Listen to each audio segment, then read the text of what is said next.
একটা রাখাল মুসা আলাইহিস সালাম রওনা করছেন।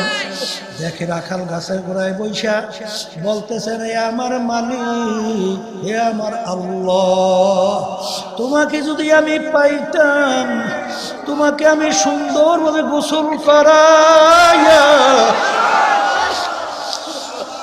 মালিক তোমাকে আমি সুন্দরভাবে চুল আছড়াইয়া অনেক সাজাইয়া পরাইয়া দিতাম। আরে তোমাকে আমার আরে গাভীর দুধ তোমাকে আমি পান করাইতাম, বিভিন্ন কথাবার্তা। নবী মুসা আলাইহিস সালাম শোনার পরে একটা ধমক দিয়ে বলে, ওরে আহাম্মক, এ তুই শিরক করলি কেন? আমার মালিক কি তোর আমার মতো খায় নাকি? আমার মালিকের সেকেল সুরাত কি তোর আমার মতো নাকি? তুই কেন আমার সঙ্গে আমাদের সঙ্গে আমার মালিকের তুলনা করলি?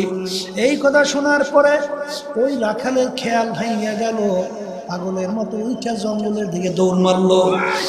আর ওদিকে পাগল জঙ্গলে দৌড়ায়, আর আল্লাহ রাব্বুল আলামিন তার নবীর কাছে ওহী নাজিল করে, ওহী আমার সোয়ে মুসা খুদা বন্দে মারা চিরা কর দে জুদা। হে জামানার নবী মুসা, তোমাকে আমি দুনিয়ায় পাঠাইছিলাম আমার পর ভোলা বান্দা বান্দীদেরকে আমার সঙ্গে জোড়াইয়া দেওয়ার জন্য। আমার সঙ্গে জোড়ানো বান্দাকে তুমি আমার থেকে কেন পৃথক করলা? নবী শুনে আশ্চর্য হয়ে গেল। সাধারণ একটা রাখাল আমার মালিকের সঙ্গে তার কি গোপন সম্পর্ক আমি নবী হইয়া পর্যন্ত খেয়াল রাখতে খবর রাখতে পারি নাই। আরে নবী তালাশ করে রাখাল কোথায়, তালাশ করে দেখে রাখাল জঙ্গলে দৌড়ায় আর চিল্লায়। নবী ডাক দিয়ে বলে, রাখাল রে, তুই যে কথাগুলো বলতেছিলি ওই কথাগুলো আবার একটু বল, আমার মালিক তোর কথা বড় পছন্দ করছে। তখন ওই রাখাল বলে, হে জামানার নবী মুসা, ওই কথা যদি এখন আমি বলি তাহলে আসলেই তো আমি মুশরিক হইয়া যাব। কিন্তু হুজুর, আমি যখন ওই কথা বলছিলাম তখনও যে হালাত, যে অবস্থা আমার ছিল, ওই অবস্থা তো এখন আর আমার না। ফলে তোর কি অবস্থা ছিল? মানজা সেদারা মন্তাহা বা গুজাস্তা ১০,০০০ সাল চাজু কষ্টে আ। হে জামানার নবী মুসা, যখন আপনি আমাকে বাধা দিছেন হুজুর, তখন আমি আমার মাওলা, আমি ৭০,০০০ নূরের পর্দা পার হইয়া সিদরাতুল মুনতাহা পার হইয়া আমার মালিকের আল্লাহু আকবার, আল্লাহু আকবার, আল্লাহু আকবার, আমি মালিকের সঙ্গে দেখা হবে এই অবস্থায় আপনি আমাকে বাধা দিচ্ছেন হুজুর। ওই অবস্থা তো এখন আর আমার না। এ দুনিয়াদার পাগল আমার বাবারা, এ বড়লোক আমার বাবারা, এ ধনী আমার বাবারা, একটু মাঝে মাঝে একটু চিন্তা করো। हकीकत से तो दुनिया बेखबर है, दुनिया की नुमाइश पर नजर है। বাজার দুনিয়া কিন্তু একটা মাকাল ফলের মতো। মাকাল ফল বাহিরে দেখতে এত সুন্দর, কিন্তু মাকাল ফল যখন ভাইঙ্গা ফালায় ভিতরটা এমন বিচ্ছিরি, দ্বিতীয়বার চাওয়ার কোনো সুযোগ থাকে না। দুনিয়া বাহ্যিকভাবে চাকচিক্যময় এত সুন্দর, কিন্তু আর ভিতরে এত বিশ্রী, দ্বিতীয়বার তাকানো যায় না। এই জন্য বাজানদেরকে বলো, পর্দালে মা বোনদেরকে বলো, এ কার পাগল হইছো? মস্তে আশিক মস্তে মাশুক বাদশাহ মালে মাস্ত পীরে মস্তে সিরে মস্তে শায়েখ দর আসরারে মাস। দুনিয়ার ভিতরে যত মানুষ বিচারণ করে সব কিন্তু এক দলের পাগল। বাজান, কেউ বা মেম্বার হওয়ার জন্য পাগল, কেউ বা চেয়ারম্যান এমপি মিনিস্টার হওয়ার জন্য পাগল, কেউ বা পীর মুফতি মুহাদ্দিস শাইখুল হাদিস হওয়ার জন্য পাগল। বাজান, কেউ বা সভাপতি হওয়ার জন্য পাগল। বাজান, কেউ বা সেক্রেটারি হওয়ার জন্য পাগল, কেউ বা সুন্দর বাড়ি বাড়ি করার জন্য পাগল, কেউ বা সুন্দর গাড়ি কেনার জন্য পাগল বাজান, কেউ বা সম্মান কামাই করার জন্য পাগল, কেউ বা সুন্দরী মেয়ে বিবাহ করার জন্য পাগল, আবার মেয়েরা সুন্দরী ছেলেদেরকে বিবাহ করার জন্য পাগল। আরে আর একদল মানুষ দুনিয়ায় বিচারণ করে, তারাও কিন্তু একদল পাগল, তারা আমার মাওলার পাগল।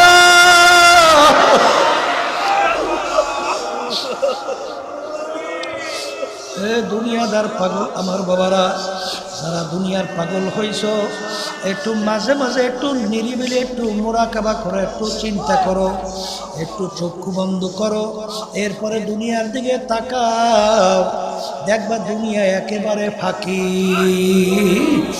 দুনিয়া কি তার বাস্তবতা করোনা ভাইরাসের সময় বাজান পুরোপুরি দেখা গেল। আরে করোনা ভাইরাস বাপ আক্রান্ত, বাচ্চারা ছেলেরা মেয়েরা বাপকে ফালাইয়া পালায়, স্ত্রী স্বামীকে ফালাইয়া পালায়, স্বামী স্ত্রীকে ফালাইয়া পালায়, আত্মীয় স্বজন তাকে রাইখা পালায়। ওই সময় দিনদার আল্লাহওয়ালা মানুষ তারা তাদের কাছে যায়, আশরাফুল মাখলুকাত এরকম ভাবে জানাজা হবে না, দাফন কাফন হবে না, এটা হতে পারে না। এই জন্য তারা তাদেরকে গোসল করায়, কাপড় পরাইয়া কবর খুইদা দোয়া কইরা জানাজা নামাজ পড়াইয়া কবরে রাইখা আসে। বাজান এই বরিশালে এক ঘটনা, একজন আমাকে বলতেছিল, হুজুর ছেলে মোবাইল করছে, তার আব্বা করোনা ভাইরাসে মারা গেছে। ঠিকানা অনুযায়ী আমরা সেখানে গেলাম, যাওয়ার পরে যাইয়ে দেখি সেখানে কাউকে দেখা যায় না। আরে কোথায় গেল দেখে একটা রুম, সেটা আবার তালা মারা। আমরা কি করব, কাউকে পাই না। আমরা রুমটার তালা ভাঙলাম, ভাইয়া যখন ভিতরে ঢুকলাম, ঢুকে দেখি লোকটা এখনো মারা যায় না। আমরা তাড়াতাড়ি লোকটাকে কান্দের ভিতরে উঠাইয়া তাড়াতাড়ি নিয়ে অক্সিজেন লাগাইলাম। আর একটু সুস্থ হওয়ার পরে বলতেছে, আপনারা ভাই কারা? আমার এই বিপদের সময় আজকে আমার পাশে কেউ নাই, কেউ নাই, আপনারা কারা? এই কঠিন আমার মুহূর্তে আপনারা এসে আমার খেদমত করতেছেন। আরে যাদের জন্য দিন রাত্র শেষ করলাম, যাদের জন্য আরামকে আরাম বলি নাই, রাত্রকে রাত্র বলি নাই, ঘুমকে ঘুম বলি নাই, যাদের জন্য বিশ্রামও ঠিক মতো করতে পারি নাই, আরে এত কষ্টের অর্জিত সম্পদ, আরে যাদের জন্য রাইখা যাব, এরা আজকে আমার এই বিপদের সময় ফালাইয়া পালাইলো। আসেন আপনারা কাগজ কলম নিয়ে আসেন, সব সম্পত্তি আপনাদেরকে লেখা দেব। এই জন্য আমার বাজানদেরকে বলবো, পর্দালে মা বোনদেরকে বলবো, যারা দুনিয়ার পাগল হইছ, একটু মাঝে মাঝে একটু মোরাকাবা চিন্তা করো, চক্ষু বন্ধ করো, দুনিয়ার দিকে তাকাও। দুনিয়া কিন্তু শান্তির জায়গা না, কেউ কোনোদিন পায় নাই, কেউ কোনোদিন পাবে না।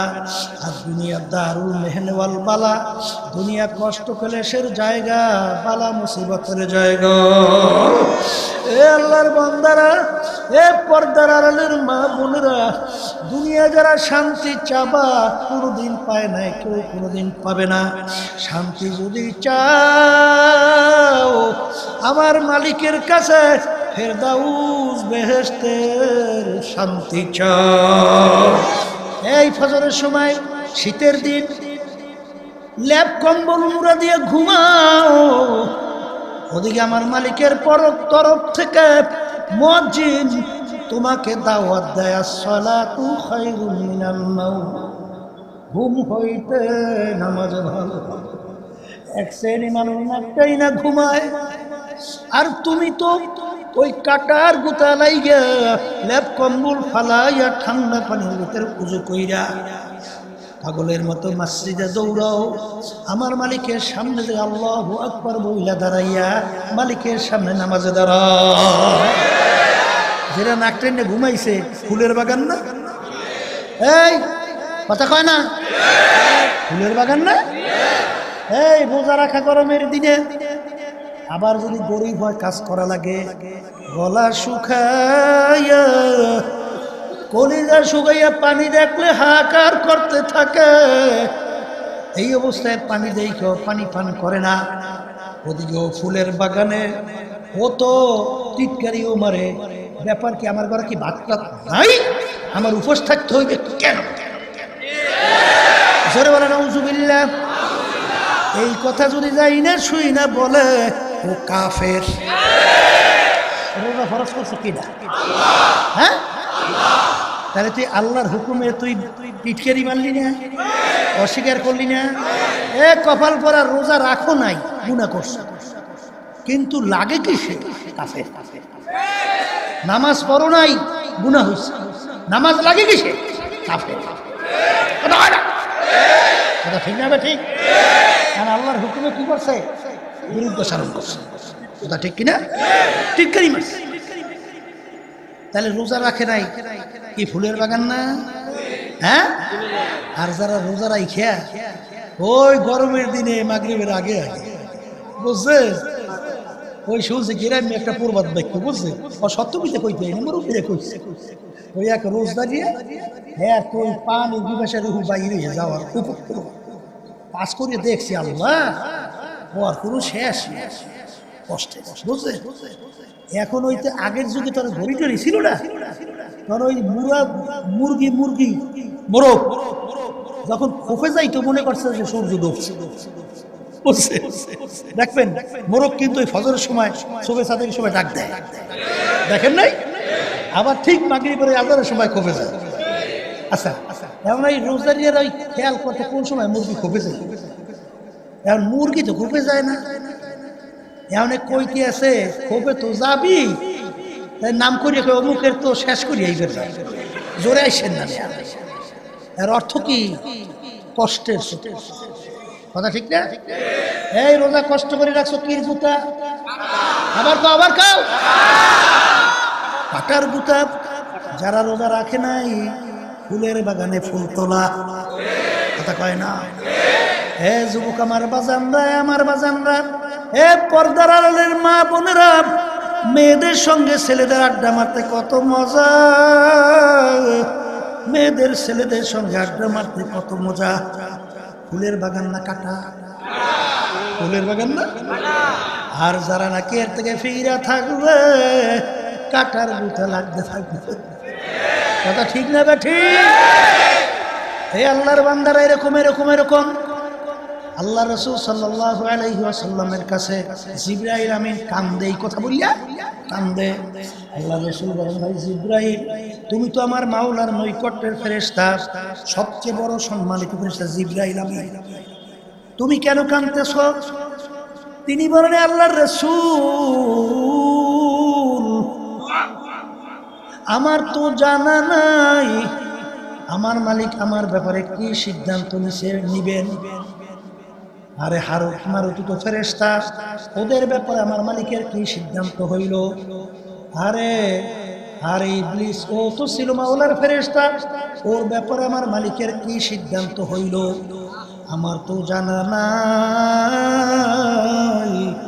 আমার ব্যাপারে আমার মালিকের কি সিদ্ধান্ত হবে, এই জন্য আমি জিবরাইল কান্দি। এই অবস্থা থেকে আল্লাহর রাসূল কান্দে। জিবরাইল সালাতু ওয়াস সালাম যখন শহীদ হয়ে গেল, আল্লাহ হাবিব মসজিদে নববীর ভিতরে ঢুকলেন, ঢুকে দেখেন একদল সাহাবায়ে কেরাম বৈশা আনন্দ ফুর্তি করতেছে। আল্লাহ হাবিব বলেন, তোমরা কি মৌতের কথা ভুইলা গেছ? তোমরা কি মৃত্যুর কথা ভুইলা গেল? এইমাত্র আমার কাছে জিবরাইল আমিন আসছিল, আরে যে বিবরণ বেহেশত এবং জাহান্নামের আমাকে শুনাইছে, ওইটা তোমরা যদি জানতা, তোমরা যদি কেউ দেখতা, তাহলে সংসার আদি তো দূরের কথা, দুনিয়ার কোনো কাজকর্ম তো দূরের কথা, কেউ একে অপরের সঙ্গে তো তালমিল কইরা চলা দূরের কথা, পাগলের মতো হইয়া সব জঙ্গলবাসী হইয়া যাইত। এই জন্য আমার বাজানদেরকে বলবো, পর্দালে মা বোনদেরকে বলবো, যে কবরের যাত্রীরা রব্বুল আলামিন ফেরেশতা তৈরি করছেন, বাজান তাদের ভিতরে একটাই চরিত্র শুধু ভালো, শুধু কি ফেরেশতাদের উপর খারাপ চরিত্র আছে? আল্লাহ রাব্বুল আলামিন পশু তৈরি করছেন চরিত্র একটাই শুধু খারাপ, সব উল্টা পুল্টা। এই কোনো বাদ বিচার আছে? এই কার জমিনের ফসল মালিকের অন্য মানুষের বাদ বিচার আছে? তো সব কি সব উল্টা, সব কি দেখবেন একটা আরেকটা গুতে গিয়ে এইবার ভাজি বুঝিয়ে নাই কথা হয় না। এইবার আরেকজনের জন্য খাউন থুই দেয়, নিজে মেলে যা পায় খাইয়ে দেয়, কথা হয় না। ওর সামনে যদি দেন আরেকজনের জন্য কে দেয় না, সব খায়। আর একটা এলে গুতেই সরাই দেয়, সব কি খারাপ, সব কি। তাহলে ওর ভিতরে ভালো কোনো চরিত্র নাই, ফেরেশতার ভিতরে খারাপ কোনো চরিত্র নাই। কিন্তু মানুষ আল্লাহ বানাইছেন চরিত্র দুইটা। চরিত্র কয়টা? মানুষের ভিতরে ভালো চরিত্র আছে না নাই? জোরে কোন আছে? আবার মানুষের ভিতরে খারাপ চরিত্র আছে না নাই? আছে। খারাপ চরিত্র আছে, ভালো চরিত্রও আছে। আমার ভাইদেরকে বলবো, পর্দারে মা বোনদেরকে বলবো, এই যে বলতেছিলাম আল্লাহর হুকুম নবীর তরিকা অনুযায়ী চলা, এইটা ভালো চরিত্র। আর শয়তান এবং শয়তানের দেখানো পথ, ওই পথে চলা, এটা খারাপ চরিত্র। কথা ঠিক কিনা? এখন ভালো চরিত্র অর্জন করতে হইলে বাজান কাটার গুতা খাওয়া লাগবে, কষ্ট করা লাগবে। কি করা লাগবে? কি করা লাগবে? কষ্ট। কি করা লাগবে? নাহলে ভালো চরিত্র অর্জন করা যায়? এই আপনি মাস্টার ডিগ্রি পাস করবেন, এমবিবিএস ডাক্তার হবেন, এফআরসিএস ডাক্তার হবেন, আপনি এই ডক্টরের ডিগ্রি অর্জন করবেন, আপনি কি বাড়ি বসে বসে পড়াশোনা না কইরা পেট বলতে বলতে আপনি ডক্টরের ডিগ্রি অর্জন করতে পারবেন না? পড়া লাগবে। আপনি মুফতি হইবেন, মুহাদ্দিস হবেন, শাইখুল হাদিস হবেন, আপনি অমুক হইবেন, সমুক হইবেন, পড়া লাগবে না? কষ্ট করা লাগবে না? রাস্তা দিন উজাগার করা লাগবে না? তাহলে আপনি ভেস্তে যাইতে চান, ভেস্তে চতুর্পাশে তো কাটাতার বেড়া, ইটারে বেড়া, আরে কাটাতারের বেড়া, গুতা লাগবে না? কষ্ট সহ্য করতে হইবে না? আস্তে আস্তে এই কষ্ট সহ্য করা লাগবে না? এই কষ্ট সহ্য করতে রাজি আছেন আল্লাহ রাতুল? সবাই উঠাইছেন, সবাই উঠাইছেন। আল্লাহ দেখো, পামন মা বোনরা উঠেন, আল্লাহ দেখো। আল্লাহু আকবার, নারায়ে তাকবীর। আল্লাহ আপনি কবুল করেন, আল্লাহুম্মা আমিন। হাত নামান। এখন নিয়ত তো করছেন না, এখন আল্লাহর কাছে দোয়া করা লাগবে না? আস্তে কর, আস্তে কর। তাআত তৌফিক তাআত হামজাতু, তাআত তৌফিক তাআত হামজাতু, ইয়ামানাত ওয়া ইজাবাত হামজাতু। এ কবরের যাত্রীরা, ছোট মায়ের কোলের দুধ পানকারী বাচ্চা, জোর কইরা কোনোদিন চাই না মায়ের দুধ খাওয়ার শক্তি বাচ্চার নাই। বাচ্চার আছে? বাচ্চার আছে? এই বাচ্চার কিন্তু মাকে টাই না দুধ খাবে শক্তি নাই। কিন্তু বাচ্চার যখন দুধ খাওয়ার দরকার হয়, মাকে তার কাছে পাওয়া দরকার হয়, তখন এই বাচ্চা ওয়া ওয়া কইরা চিল্লায়, এমন ভাবে চিল্লান শুরু করে। মা কাজ করতেছে, বাচ্চার কান্না শোনার সঙ্গে সঙ্গে মায়ের কাজ হাতের থেকে ঠাস করে পড়ে গেল। মা কাজ করতে পারে? আর পারে? আরে সন্তানের কান্না মা সহ্য করতে পারে না, সন্তানের কাছে দৌড়ে আসে, আইসা দেখে সন্তানের তামাম গায়ে পায়খানা প্রস্রাবে ভরা। বাচ্চার গায়ে পায়খানা প্রস্রাব থাকে কি থাকে না? থাকে কি থাকে না? মা পায়খানা প্রস্রাব দেখা সন্তানকে ফিক দিয়া পানিতে ফেলাই দেয়, আগুনে হাস করে ফেলাইয়া, বরঞ্চ সন্তানকে ধোয়াইয়া পুষাইয়া সন্তানকে কোলে না আদর করে যত্ন করে চুমা দেয়, আর বলে বাচ্চারে তোকে আমি কষ্ট দিছি রে বাজার। আরে মা সন্তানকে যত মায়া করে তার সে শত গুণ, হাজার গুণ, লক্ষ গুণ, কোটি গুণ আমার মালিক বান্দা বান্দিকে এর চেয়ে বেশি মায়া করে। এর সে কি বেশি করে? এর সে বেশি কি করে? এর সে বেশি কি করে?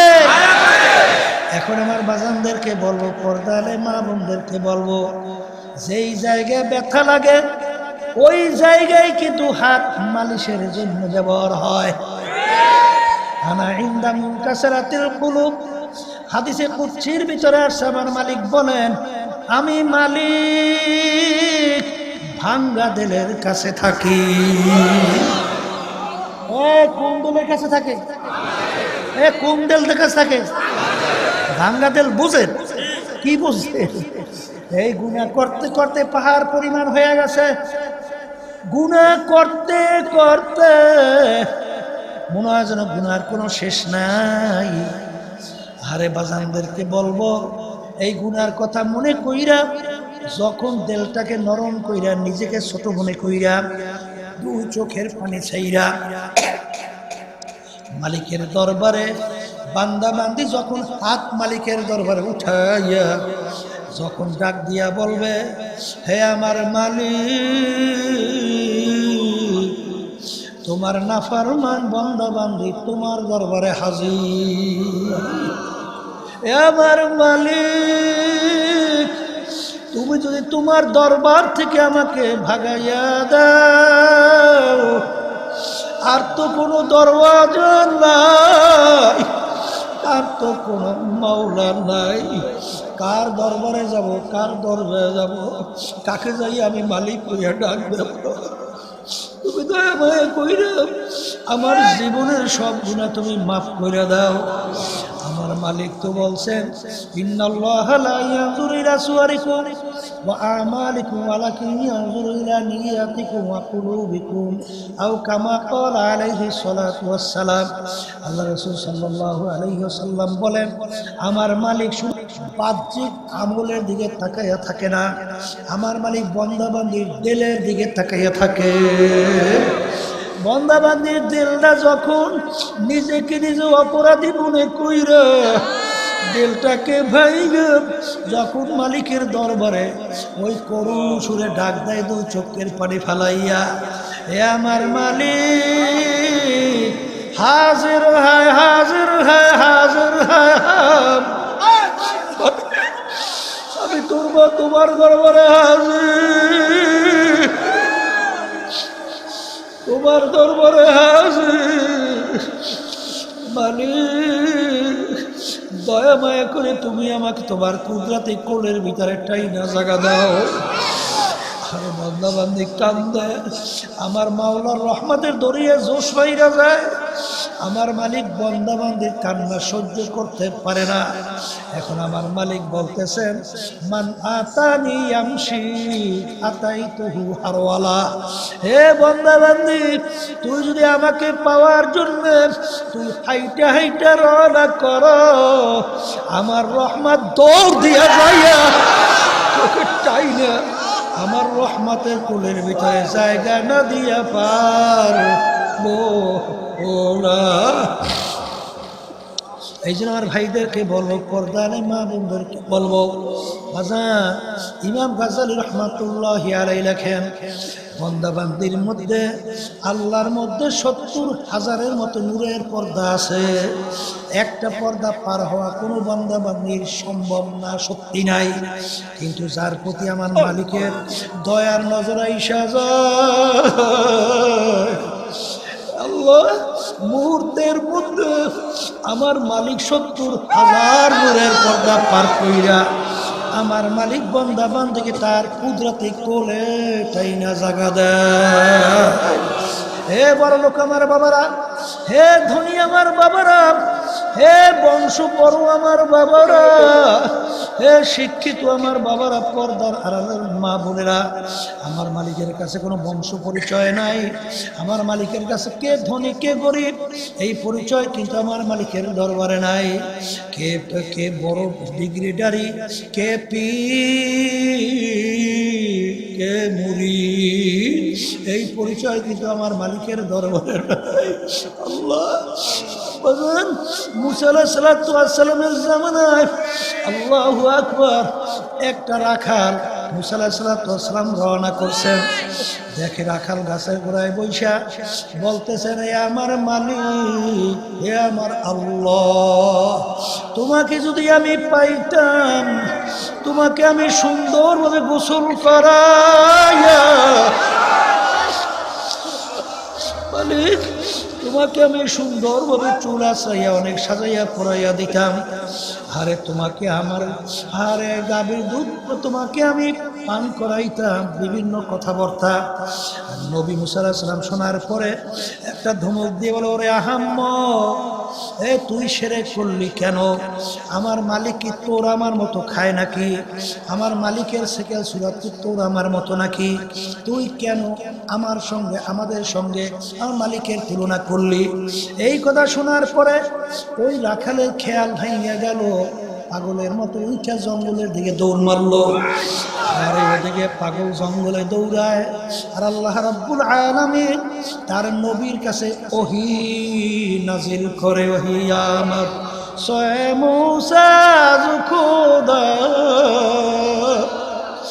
বন্দায়ে মারা চিরা কর দে জুদা।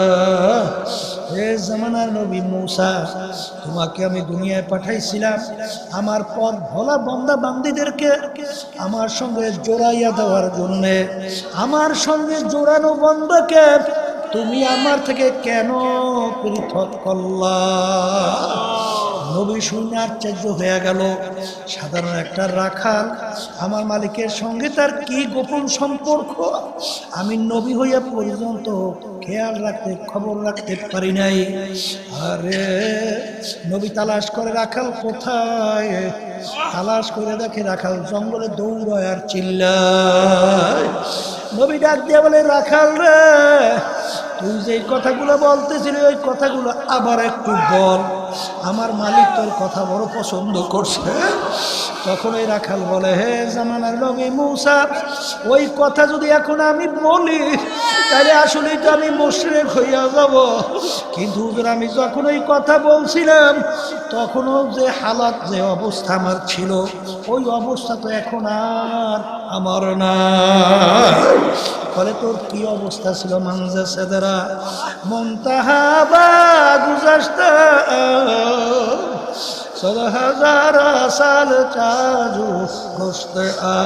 হে জামানার নবী মূসা, যখন আপনি আমাকে বাধা দিছেন হুজুর, তখন আমি আমার মাওলা, আমি ৭০,০০০ নূরের পর্দা পার হইয়া সিদরাতুল মুনতাহা পার হইয়া আমার মালিকের আল্লাহু আকবার, আল্লাহু আকবার, আল্লাহু আকবার, আমি মালিকের সঙ্গে দেখা হবে এই অবস্থায় আপনি আমাকে বাধা দিচ্ছেন হুজুর।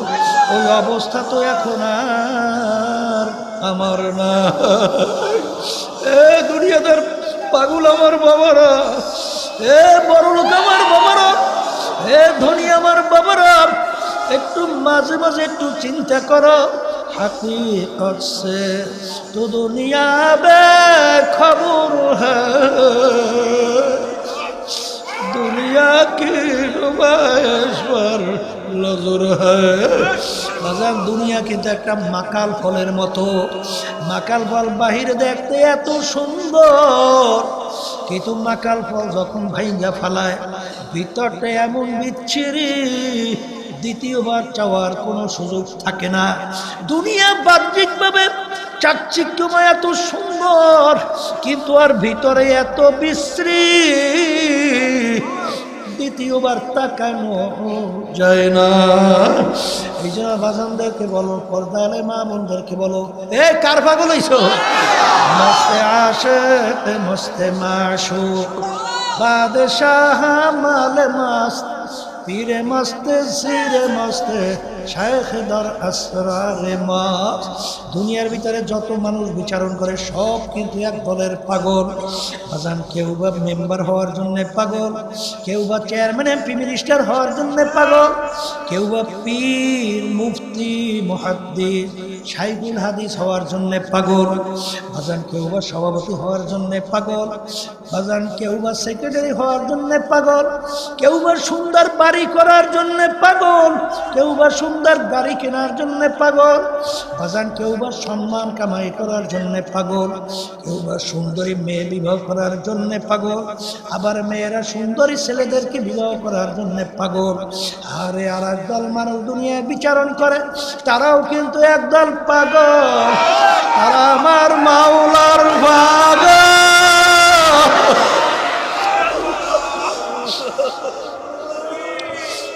এ দুনিয়াদার পাগল আমার বাবারা, যারা দুনিয়ার পাগল হইছ, একটু মাঝে মাঝে একটু নিরিবিলি একটু মোরাকাবা করো, একটু চিন্তা করো, একটু চক্ষু বন্ধ করো, এরপরে দুনিয়ার দিকে তাকাও, দেখবা দুনিয়া একেবারে ফাঁকি। দুনিয়া কি তার বাস্তবতা করোনা ভাইরাসের সময় বাজান পুরোপুরি দেখা গেল।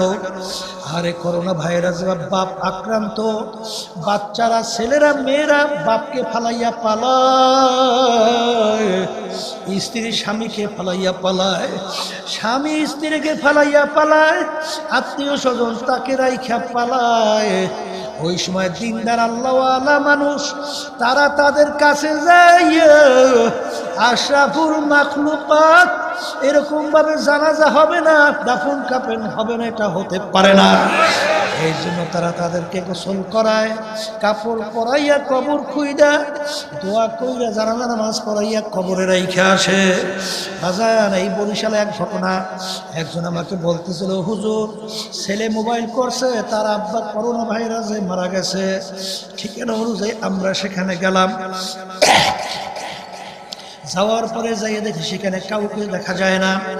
আরে কোথায় গেল, দেখে একটা রুম, সেটা আবার তালা মারা। আমরা কি করব, কাউকে পাই না।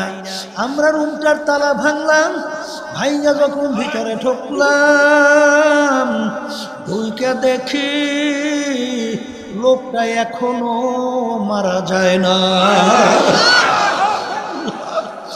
আমরা তাড়াতাড়ি লোকটাকে কান্দের ভিতরে উঠাইয়া তাড়াতাড়ি নিয়ে অক্সিজেন লাগাইলাম। আর একটু সুস্থ হওয়ার পরে বলতেছে, আপনারা ভাই কারা? আমার এই বিপদের সময় আজকে আমার পাশে কেউ নাই, কেউ নাই, আপনারা কারা? এই কঠিন আমার মুহূর্তে আপনারা এসে আমার খেদমত করতেছেন। আরে যাদের জন্য দিন রাত্র শেষ করলাম, যাদের জন্য আরামকে আরাম বলি নাই, রাত্রকে রাত্র বলি নাই, ঘুমকে ঘুম বলি নাই, যাদের জন্য বিশ্রাম ঠিক মতো করতে পারি নাই, আরে এত কষ্টের অর্জিত সম্পদ, আরে যাদের জন্য রাইখা যাব, এরা আজকে আমার এই বিপদের সময় ফালাইয়া পালাইলো। আসেন আপনারা কাগজ কলম নিয়ে আসেন, সব সম্পত্তি আপনাদেরকে লেখা দেব। এই জন্য আমার বাজানদেরকে বলবো, পর্দালে মা বোনদেরকে বলবো, যারা দুনিয়ার পাগল হইছ, একটু মাঝে মাঝে একটু মোরাকাবা চিন্তা করো, চক্ষু বন্ধ করো, দুনিয়ার দিকে তাকাও। দুনিয়া কিন্তু শান্তির জায়গা না, কেউ কোনোদিন পায় নাই, কেউ কোনোদিন পাবে না। আর দুনিয়া দারুল মেহনওয়াল বালা, দুনিয়া কষ্ট ক্লেশের জায়গা, বালা মুসিবতের জায়গা। এ আল্লাহর বান্দারা, এ পর্দার আড়ালের মা বোনেরা, দুনিয়া যারা শান্তি চাবা, কোনোদিন পায় নাই, কেউ কোনোদিন পাবে না। শান্তি যদি চাও আমার মালিকের কাছে, ফেরদাউস বেহেশতের শান্তি চাও। কথা ঠিক না বে ঠিক? এই জন্য আমার ভাইদেরকে বলবো, পর্দালে মা বোনদেরকে বলবো, মুসলমান বলতে কিন্তু মন চায় গুনার থেকে ফিরবে, আল্লাহর হুকুম মানবে, নবীর তরিকা অনুযায়ী চলবে, নেকের কাজ করবে। শয়তান এবং নাফস তোমার আমার পিছনে লেগে আছে, আর নাফস এত কঠিন শত্রু। আল্লাহ রসুল বলেন সাল্লাল্লাহু আলাইহি ওয়াসাল্লাম, রাজানা মিন জিহাদিল আসগর ইলা জিহাদিল আকবার, হে আমার সাহাবারা, ছোট যুদ্ধের থেকে বড় যুদ্ধের দিয়ে রওনা করলাম। সাহাবায়ে কেরাম বলেন, আল্লাহর রাসূল, এর চেয়ে চেয়ে আবার বড় যুদ্ধ কোনটা? আল্লাহ রাসূল সাল্লাল্লাহু আলাইহি ওয়াসাল্লাম বলেন, নফসে আম্মারার সঙ্গে জিহাদ করা এর চেয়ে বড় যুদ্ধ। নফসে আম্মারার সঙ্গে জিহাদ করা এর চেয়ে বড় যুদ্ধ। বাজান, এই যুদ্ধের ভিতরে যারা পড়ছো তারা বোঝো, না পড়লে বোঝানো যাবে না। বাজান রে, বড় কঠিন। এই কাটার গুতা লাগানো লাগবে। কাটার গুতা খাইতে খাইতে যখন তোমার হায়াতের বেড়া পার হইয়া যাবে, এখন আমার মালিক ডাক দিয়া বলবে, ওরে আজরাইল, আমার বান্দা বান্দি বড় কষ্ট করে বেহেশত কামাই করছে, ওকে বেহেশত না দেখাইয়া মউত করিও না। আল্লাহর বান্দা বান্দি স্বপ্নের মতো দেখতে থাকবে, বেহেশতের দরজাগুলা টাস টাস করে খুইলা যাবে। আল্লাহ, বেহেশতের নাজ নেয়ামত দেখতে থাকবে, আর বেহেশতের হুরেরা জওয়াহিরের মালা নিয়ে দাঁড়াই অপেক্ষা করবে। বন্ধু আসো, আসো, তোমার জন্য আমরা অপেক্ষায়। বলতে বলতে ওই আল্লাহর বান্দা বান্দি কোন জায়গা থেকে রূহ বের হবে টেরও করতে পারবে না। আর যারা নাকি ওই আনন্দের মধ্যে ওই ফুল বাগানের ভিতরে বাগিচায় ফুল তুলতে আসো, তুলতে তুলতে যখন বেড়া পার হইয়া যাবে, বউতের বিছানায় যখন পেট খানা বসাইয়া দেবা, আল্লাহ রাব্বুল আলামিন বলবে, ওরে আজরাইল রে, নাফরমান আমার সমস্ত নেয়ামত ভোগ করছে, আমার দেওয়া নেয়ামত চক্ষু দিয়া দেখছে, আমার দেওয়া জবান দিয়া কথা বলছে, আমার দেওয়া ব্রেন দিয়া পড়াশোনা করছে, ব্যবসা বাণিজ্য করে সম্পদ গুছাইছে, মেম্বারি মাতুকবাড়ি করছে, আরে আমার হুকুম অনুযায়ী চলে নাই, আমার হুকুমের বিরুদ্ধাচরণ করছে, আমার রসুলের তরিকের বিরুদ্ধাচরণ করছে, ওকে জাহান্নাম না দেখাইয়া মউত করিও না। নাফরমান স্বপ্নের মতো দেখবে। আল্লাহ আমাকে আমাদের সবাইকে আপনি মাফ করে দেন, আল্লাহুম্মা আমিন।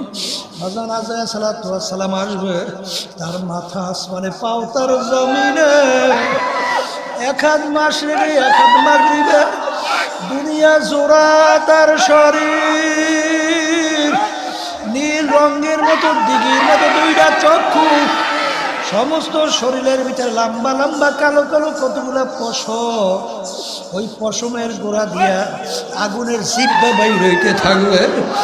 আর এই অবস্থা যখন তার হইবে, নাফরমান ভয়তে তার রুহটা 360টা মকামের ভিতরে পালাপালি শুরু করবে। রুহ তো আর বের হইতে চায় না। আজায় সালাতু ওয়াস সালাম একটা ধমক দিয়া বলবে, ওরে খবিস, দুনিয়ার ভিতরে স্বাধীনতা পাইয়া ধরাকে সরা জ্ঞান মনে করো নাই, আমার মালিক হুকুম হয়ে গেছে তোকে ধৈর্য নেওয়ার জন্যে।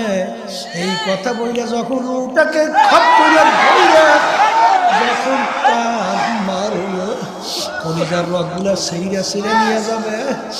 আরে বাজার, এখন দুনিয়ার দিকে তাকাই তো সব অন্ধকার। এ আল্লাহর বান্দারা, পর্দার আড়ালের মা বোনেরা, ওদিকে কবরে যাবে। আল্লাহ রসুল বলে সাল্লাল্লাহু আলাইহি ওয়াসাল্লাম, আল কবরু রাউযাতুম মিন রিয়াজিল জান্নাহ আও হুফরাতুম মিন হুফারিন নার।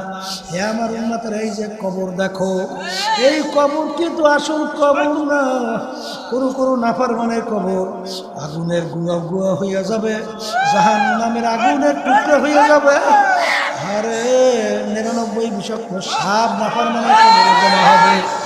এসাই বাসাই কিয়ামত পর্যন্ত ঠোকরাবে। দুইজন আন্দা বয়দা ফেরেশতা কিয়ামত পর্যন্ত গুরু দিয়া পিটাইতে থাকবে। আচ্ছা, আল্লাহু আকবার, আল্লাহু আকবার। এরকম ভাবে আজকে আমরা সূর্য দেখি, এই সূর্য দুনিয়ার থেকে 9,30,00,000 মাইল দূরে। এই সূর্য যেদিকে তাপ বেশি উপরের দিকে, তাপ কম নিচের দিকে। দুপুরের সময় গরমের দিন 9,30,00,000 মাইল দূর থেকে যখন ঠান্ডা জমিনে সূর্য তাপ দেয়, ওই সূর্যের তাপে তুমি আর আমি সহ্য করতে পারি না। কিন্তু আল্লাহ রসুল বলেন, ও আমার উম্মতেরা, আমার মালিক কিয়ামতের ময়দানে এই সূর্য 1 হাত বা 1.5 হাত মাথার উপরে উপর করে ছাইরা দেবে। আমার মালিক বলবেন, সূর্য তোর ভিতরে যত তাপ আছে সারা, নাফরমান বুঝুক আমি মাওলা কেমন। আর কিয়ামতের মধ্যে গাছ নাই, ঘর নাই, বাড়ি নাই, পানি নাই, আর তামার জমিন, সূর্যের তাপে তামার জমিনটা পুইরা লাল, চামড়ার মতো লাল হইয়া যাবে। আপনি আমাকে আমাদের সবাইকে মাফ করিয়া দেন আল্লাহ, আমাদের সবাইকে মাফ করিয়া দিয়ে। ওই সূর্যের তাপে নাফরমানদের তালুটা টাস টাস করে ফাইটা বাজান ভাত যেরকম পাতিলের ভিতরে টকবক টকবক করে উঠাইয়া বাইয়া বাইয়া পড়তে থাকে, এরকম নাফরমানদের অবস্থা টকবক করে উঠাইয়া বাইয়া বাইয়া পড়তে থাকবে। লা ইয়ামুতু ফিহা ওয়ালা ইয়াহইয়া, মানুষ বাঁচবেও না, মরবেও না। বাজান এই আযাব সহ্য করার শক্তি দুনিয়ার কোনো মানুষের নাই। এই জন্য আমার ভাইদেরকে বলবো, ওই জাহান্নাম থেকে বাঁচার জন্যে, বেহেশত কামাই করার জন্যে তার জায়গা হলো দুনিয়ায়। দুনিয়া থেকে একবার যদি বিদায় হয়ে চলে যাও, আর দ্বিতীয়বার কামাই করার কোনো সুযোগ নাই। এই জন্য আমার ভাইদেরকে বলবো, পর্দা আলে মা বোনদেরকে বলবো, আমি আপনাদের জন্য দোয়া করি, আমিও দোয়া চাই, মালিক যেন আমাদেরকে তার খাস বান্দা হিসেবে কবুল করে নেয়, মাহফিলকে আল্লাহ হেদায়েতের জরিয়া বানাই দেয়।